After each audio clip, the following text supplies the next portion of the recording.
Assalamualaikum warahmatullahi wabarakatuh. Selamat pagi semuanya. Apa kabar? Semoga dalam keadaan sehat semuanya sehingga dapat mengikuti pelajaran hari ini dengan maksimal. Sebelum kita buka pelajaran hari ini, mari bersama kita membukanya dengan bacaan basmalah. Bismillahirrahmanirrahim.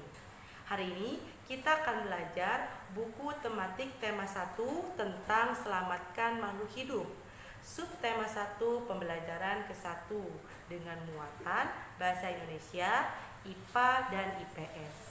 Tujuan pembelajaran hari ini antara lain agar dapat menentukan gagasan pokok, agar dapat memahami perkembangbiakan tanaman, serta dapat mengetahui apa itu ASEAN. Baik, langsung saja kita akan belajar mengenai gagasan pokok. Sebelumnya anak-anak ada yang sudah tahu belum apa yang dimaksud dengan gagasan pokok? Atau belum tahu? Ya, baik. Gagasan pokok adalah inti pembahasan yang tertulis di dalam sebuah paragraf. Biasanya terdapat di awal atau di akhir sebuah paragraf. Salah satu cirinya ialah kalimatnya jelas, tidak menghubungkan dengan kalimat yang lain. Sebagai contoh, Bu Guru ada sebuah paragraf. Tolong disimak baik-baik ya. Indonesia memiliki kekayaan alam yang sangat melimpah. Kekayaan alam tersebut terdiri dari darat, laut, dan dalam perut bumi. Kekayaan alam yang bersumber dari darat contohnya hasil hutan, sedangkan kekayaan alam yang bersumber dari laut contohnya ikan dan mutiara. Sementara kekayaan alam yang bersumber dari dalam perut contohnya minyak, emas, dan sebagainya. Nah, disimak kembali kalimat yang pertama yakni Indonesia memiliki kekayaan alam yang sangat melimpah. Nah, dalam kalimat tersebut sudah cukup jelas dan tidak ada kata penghubung ke kalimat berikutnya.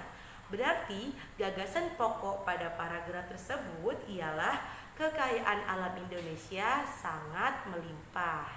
Nah, seperti itu contoh menentukan gagasan pokok. Sekarang, silakan anak-anak dibuka bukunya halaman 4 dan dibaca teks paragraf tersebut serta temukan gagasan pokoknya. Tulis jawabanmu di halaman 5. Selamat mengerjakan. Selanjutnya, kita akan pelajari perkembangbiakan tanaman. Perkembangbiakan pada tanaman terdiri dari dua macam, generatif dan vegetatif. Perkembangbiakan generatif adalah perkembangbiakan secara kawin yang dilakukan oleh tumbuhan berbiji. Alat perkembangbiakan pada tumbuhan berbiji adalah bunga. Berikut bagian-bagian yang ada pada bunga: kepala putik, tangkai putik, dan dasar putik yang menjadi bagian putik, yakni alat kelamin betina. Kemudian kepala sari dan tangkai sari yang menjadi bagian benang sari, yakni alat kelamin jantan. Selanjutnya ada kelopak bunga yang melindungi bunga saat kuncup. Kemudian ada mahkota bunga yang berwarna-warni. Selanjutnya bakal biji dan tangkai bunga. Inilah proses perkembangbiakan generatif. Yang pertama ada penyerbukan atau polinasi. Penyerbukan adalah bertemunya serbuk sari dengan kepala putik. Umumnya dapat terjadi melalui beberapa perantara, diantaranya oleh angin, air, serangga, bahkan manusia. Selanjutnya ada pembuahan atau fertilisasi, yakni peristiwa meleburnya sel sperma yang ada pada benang sari dengan sel telur yang ada pada putik. Hasil pembuahan yakni zigot yang berkembang menjadi embrio, lalu menjadi bakal biji, setelah itu menjadi biji.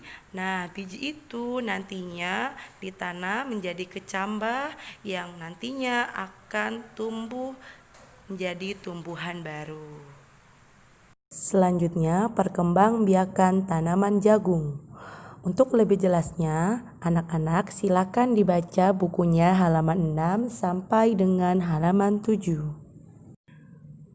Kesimpulannya, perkembangbiakan generatif pada tanaman adalah perkembangbiakan yang dilakukan dengan cara kawin antara benang sari dengan putik pada bunga, baik secara alami melalui perantara angin atau air maupun secara buatan oleh serangga ataupun manusia. Tugasnya, kerjakan ayo menulis di buku paket halaman 7 dan ayo berlatih di halaman 10. Selamat mengerjakan. Baik, selanjutnya kita akan pelajari tentang ASEAN.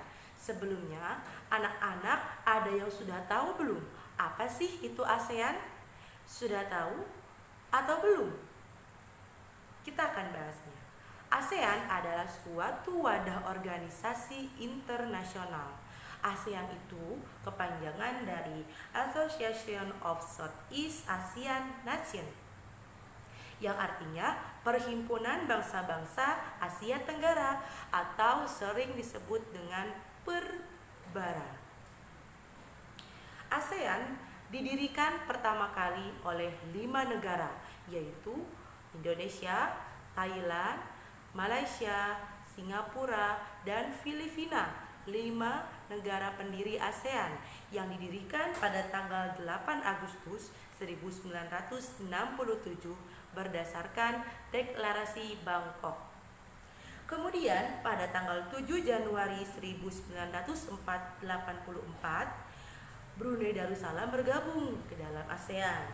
Selanjutnya, tanggal 28 Juli 1995, negara Vietnam bergabung juga dengan ASEAN. Setelah itu, pada tanggal 23 Juli 1997, negara Laos dan Myanmar bergabung dalam ASEAN. Dan pada tanggal 16 Desember 1998, negara Kamboja bergabung dengan ASEAN, sehingga total negara ASEAN hingga saat ini ada 10 negara dengan 5 pendirinya: Indonesia, Filipina, Thailand, Singapura, Malaysia, kemudian Brunei Darussalam, selanjutnya Vietnam, Laos dan Myanmar, serta Kamboja. Jadi negara ASEAN jumlahnya sekarang ada 10 negara. Kemudian, kenapa harus ada ASEAN? Apa sih ASEAN itu didirikan untuk apa? Nah, berdirinya ASEAN dilatar belakangi oleh beberapa faktor. Yang pertama, persamaan letak geografis. Sama-sama berada di antara 2 benua dan 2 samudra. Kemudian yang kedua, persamaan dasar kebudayaan. Selanjutnya, persamaan nasib, di mana pada saat itu negara-negara di Asia Tenggara sama-sama dijajah oleh bangsa Barat, kecuali Thailand. Kemudian, latar belakang yang terakhir yaitu persamaan kepentingan. Nah, memangnya tujuan dari ASEAN apa sih? Ada yang sudah tahu? Tujuan didirikannya ASEAN tak lain adalah untuk meningkatkan pertumbuhan ekonomi, untuk kemajuan sosial, untuk pengembangan kebudayaan, serta memajukan perdamaian dunia. Nah, itulah tujuan didirikannya ASEAN. Selanjutnya, untuk lebih jelasnya, silakan anak-anak dibuka bukunya halaman 14 dan 15. Silakan dibaca dan dijawab pertanyaan di halaman 14. Ayo jawab. Sekian materi pada hari ini. Semoga bermanfaat. Jika ada kurang lebihnya, Bu Guru mohon maaf. Terima kasih. Sampai jumpa di waktu berikutnya. Wassalamualaikum warahmatullahi wabarakatuh.